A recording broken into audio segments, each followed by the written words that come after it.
Welcome to the channel, how are you? I hope you're doing well. So today, for the first project on this channel, we have a nice easy one. You need minimal tools and just a single piece of live edge walnut, or whatever hardwood you prefer. So without wasting any more time, let's get started. So I got this piece of walnut here from a local supplier, and the first thing I want to do is start removing the bark. To do this, I'm just using an old paint scraper and a rubber mallet, getting underneath the bark and prying it off. You don't really need anything fancy here to get the bark off. Heck, an old butter knife would probably do you just fine. Next, we want to clean up what the scraper wasn't able to get. For this, I'm using a brass wire wheel on my drill. This does a good job getting off the remainder of the bark, but realistically, I could have avoided this step and just used some 80 grit sandpaper on my sander, which is what I do in the next step anyways. So if you don't have a drill or a brass wheel, don't worry about it. You can just use your sander. And if you don't have a power sander, that's alright. It's just going to be a little bit of extra sweat equity sanding by hand.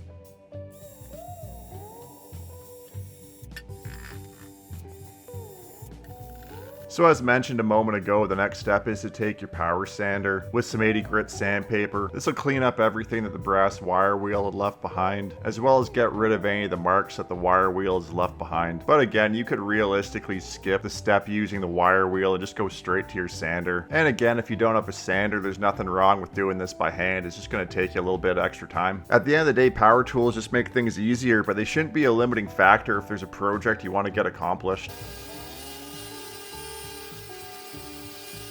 Now the supplier I get these boards from sells them to you pre-flattened, so if you don't have a planer or a router sled, this is a really big help. But as you can hopefully see here, there's still some milling marks we need to take care of. And if you can't see them on the screen there, take my word for it, there's definitely some milling marks we need to take care of. So once again, I'm going to start with 80 grit on my orbital sander, and then I'm just going to go up to 120 right after that. And we're going to do that on both sides of the board. As well, we'll give the live edge 120 grit sand as well.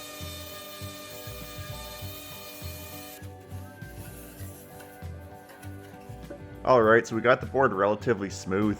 The next thing I want to do with this one is sketch out a rough shape as well as a handle. There's templates you can make or buy for these if you have a router table. But me personally, with these live edge boards, I like freehanding a shape onto them. To me, it just keeps with that overall organic look. And if you end up making multiples of these, no two are ever exactly the same, which again to me just sort of sticks with that live edge aesthetic. But to each their own. At the end of the day, there's no wrong answer to doing this. Realistically, at this point, if you don't have any tools at your disposal, you could just sand it to 220, water pop it, sand it again once it's dried, throw some board oil and some board butter on it, and there you go, you're done. But we still got a little ways to go, so let's carry on.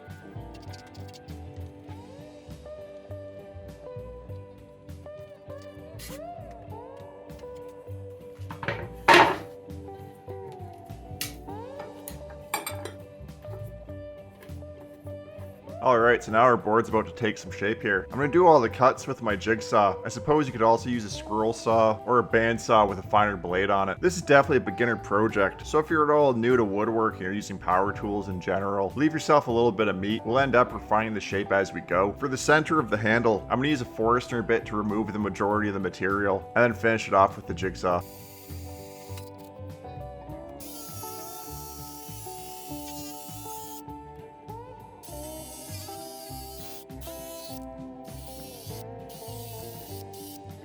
Alright, so I'm going to use this spindle sander I have to start refining the shape. Now I know not everybody has one of these or the space for one. It's for sure a more specific tool. They're not overly expensive and I definitely bought the budget version of one, but they do take up space and I understand not everybody's got the space or the budget for a tool like this. So that's when sweat equity comes into play. You can still accomplish this just using sandpaper. It's just going to take you some extra time. For me though, I got the tool, so I'm going to use the tool. Right now we're just going to refine the shape that we have. Now a quick aside, since we're sanding, and this isn't the last little bit of sanding that we're going to do, there's a bunch of woodworkers I enjoy watching here on YouTube. I won't name them, but everybody always seems to complain about sanding. The way I look at it is sanding is like leg day in the gym. No one wants to do it, but you got to learn how to love it. And to me, sanding's meditative. It's when all your rough shapes start coming together. So if you're going to get into this hobby or even make it a career for yourself, which is definitely not out of the realm of possibility, you got to learn how to love sanding. It's inescapable and it's probably going to take up most of your time as a woodworker. So don't run from it, just learn how to love it. Anyways, enough of that. Alright, so next up we're going to take a router with a round over bit and we're going to soften up all of the edges, excluding of course all of the live edge. Now once again, it's not uncommon to not have a router, so again if you're willing to put in the sweat equity, You can just use some sandpaper to break the edges. You don't even necessarily have to give them that full round over look. You just need to soften them up a little bit. So don't let the lack of a specific tool stop you from doing any project. Where there's a will, there's for sure a way. Alright, so all those edges that we used the round over bit on with the router there, I'm going to take some sandpaper and just start refining those a little bit more. As I said earlier, if you're going to work with wood, you got to learn how to love sanding. Not at all exciting, but it is necessary.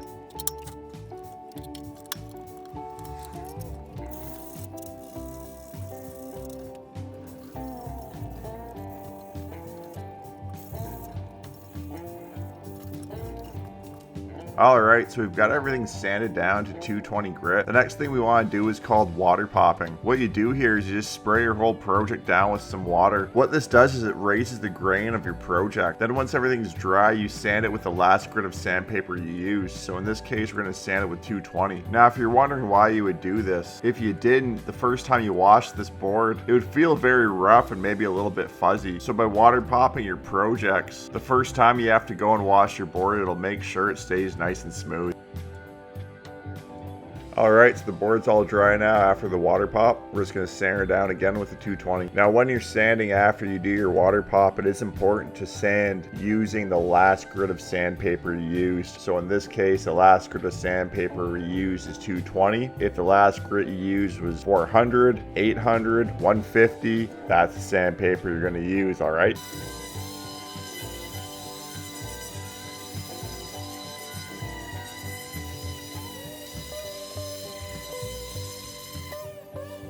And then I'm just going to come in there with some sandpaper, get all the spots the power sander couldn't get. I'm going to say it again, you gotta learn how to love the sand.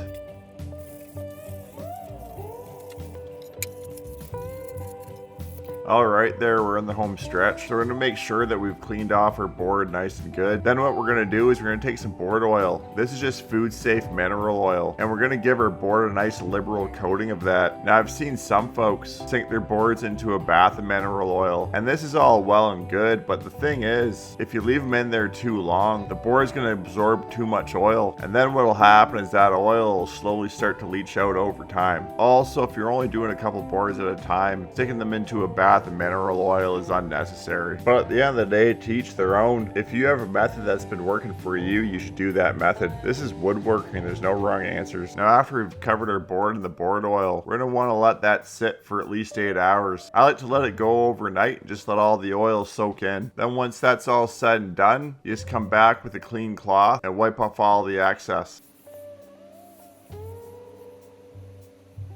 Now our final step to finish up our board is to apply some board butter. This is a mix of beeswax and mineral oil. You can very easily make this stuff at home, which is what I've done. It's pretty cheap and easy to do, and you're going to yield a lot more than if you buy it commercially. But if you don't have the means or the patience to do that, or you're just not interested, you can very easily buy board butter off Amazon or find a local supplier. Now all I'm doing here is taking some of the board butter on a clean cloth and then rubbing it into the wood. Not only is this going to add an extra layer of protection, but it pushes the overall finish and look a little bit more than the mineral oil itself. After I've rubbed in the board butter, I'm going to take another clean cloth and just buff off any of the excess.